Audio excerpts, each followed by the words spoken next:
سنو، یہ تمہارا کمال نہیں کہ تم تہجد تک آ گئے ہو، یہ عطا کرنے والے کا کمال ہے کہ جو تمہیں تہجد تک لے آیا ہے۔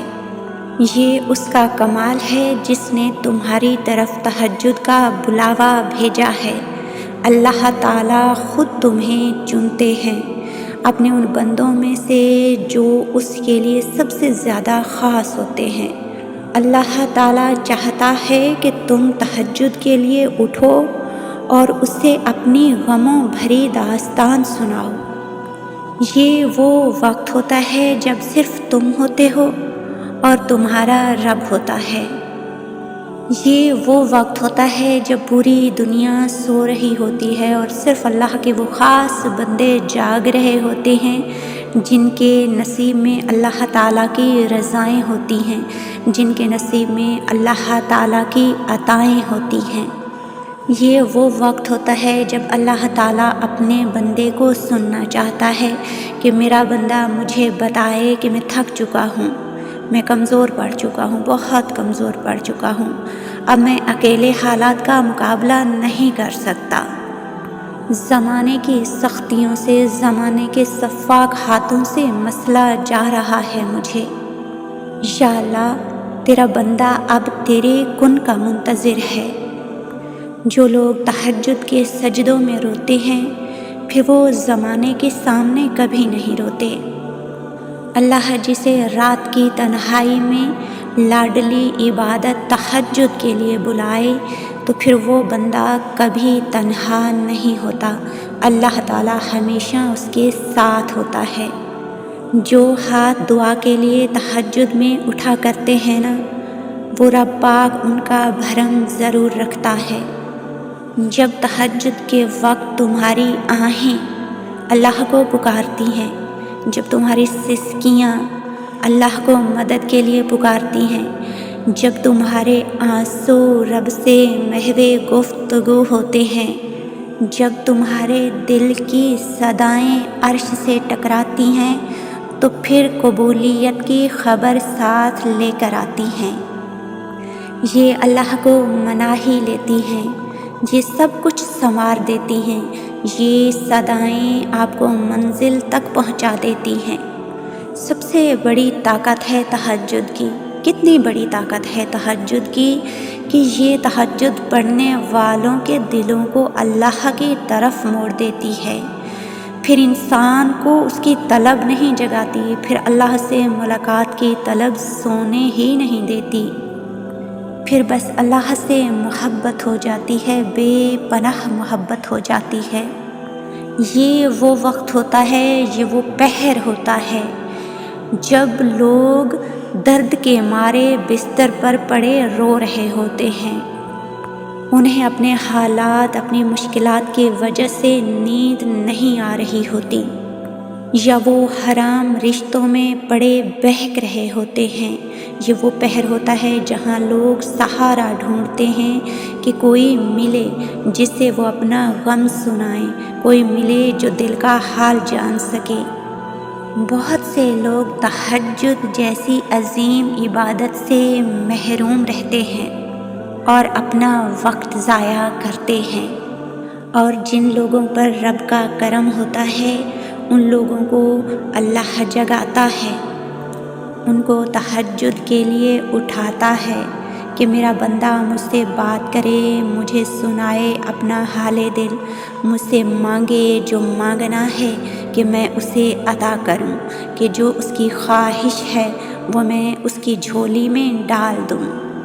تہجد کے سجدے کی سسکیوں کا شور، تہجد کے سجدے کے آنسوؤں کا شور، تہجد کے سجدے میں خاموشیوں کا شور جو فرش والوں کو سنائی نہیں دیتا وہ عرش والوں کو سنائی دیتا ہے۔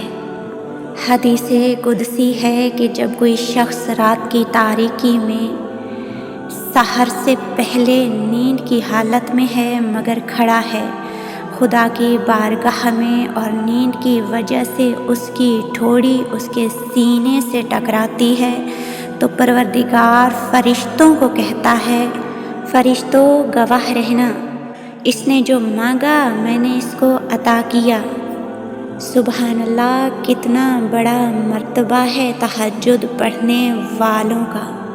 جب انسان اللہ تعالیٰ کی عبادت خالص نیت سے کر رہا ہوتا ہے تو اللہ پاک اپنے اس بندے کو بہت پیار سے دیکھتا ہے اور اپنی اسی عبادت سے اسے سکون بخشتا ہے اور اس کی تمام خواہشات پوری کرتا ہے جو وہ چاہتا ہے۔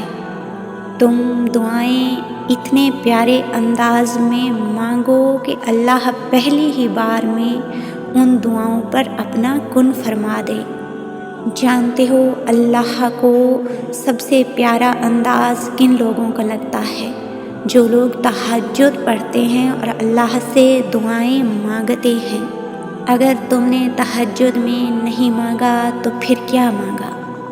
اللہ کے سامنے بہایا گیا ہر آنسو دعا ہے۔ اللہ کو تمہارے ہر آنسو سے محبت ہے۔ جو تم نے صبر میں بہایا، جو تم نے شکر میں بہایا، جو تم نے آزمائش میں بہایا، کیونکہ اللہ تعالیٰ جانتا ہے ہر آنسو کے پیچھے چھپی کہانی کو، ہر آنسو کے پیچھے چھپے راز کو۔ اللہ تعالیٰ تمہارے آنسوؤں کی لاج رکھتا ہے، تمہارے تڑپتے ہوئے دل کو دیکھ کر معجزے کرتا ہے۔ اللہ تعالیٰ کو معلوم ہے تمہاری برداشت کی حد، وہ کبھی بھی تمہیں تمہاری برداشت سے زیادہ آزماتا نہیں۔ وہ تو بس اپنے بندے کے ایمان کا امتحان لیتا ہے۔ وہ دیکھنا چاہتا ہے کہ میرا بندہ میری طرف سے دی گئی آزمائشوں پر کتنا صبر کرتا ہے، اور وہ انہی کا امتحان لیتا ہے جن کو وہ اپنا دوست بنانا چاہتا ہے۔ اللہ کو تمہاری برداشت کی حد معلوم ہے، وہ کبھی بھی تمہیں حد سے زیادہ غم نہیں دے گا۔ تمہیں لگتا ہے کہ اب تم تھک گئے ہو، مگر تھکتا تمہارا ایمان نہیں، بس حوصلہ گھبرا جاتا ہے۔ جو اللہ سے مانگنا نہیں چھوڑتے، اللہ تعالیٰ ان کے لیے ان کی چاہ میں بہتری کی گنجائش نکال دیتا ہے، اور ساری بات بس اللہ کی رضا ہی کی ہوتی ہے۔ چیزیں ہوں یا لوگ، کھوئے ہوئے سب واپس مل جاتے ہیں۔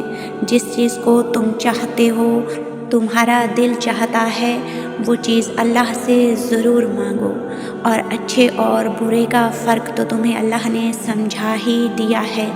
یقیناً تم اللہ سے جائز حاجات ہی طلب کرو گے۔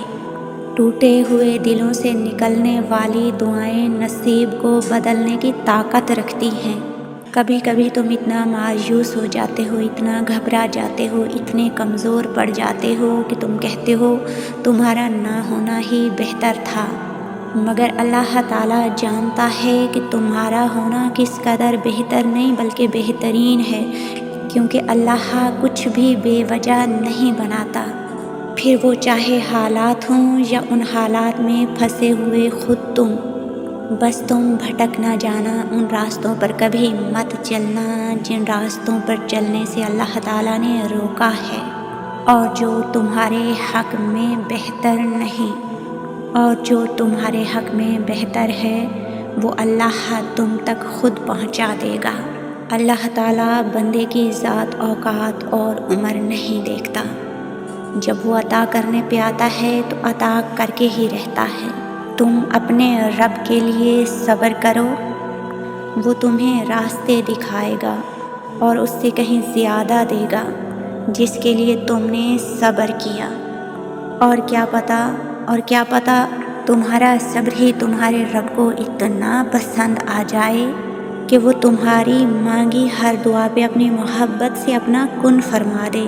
نصیب اللہ کے ہاتھ میں ہے، لیکن دعا کا اختیار اس نے تمہیں دیا ہے۔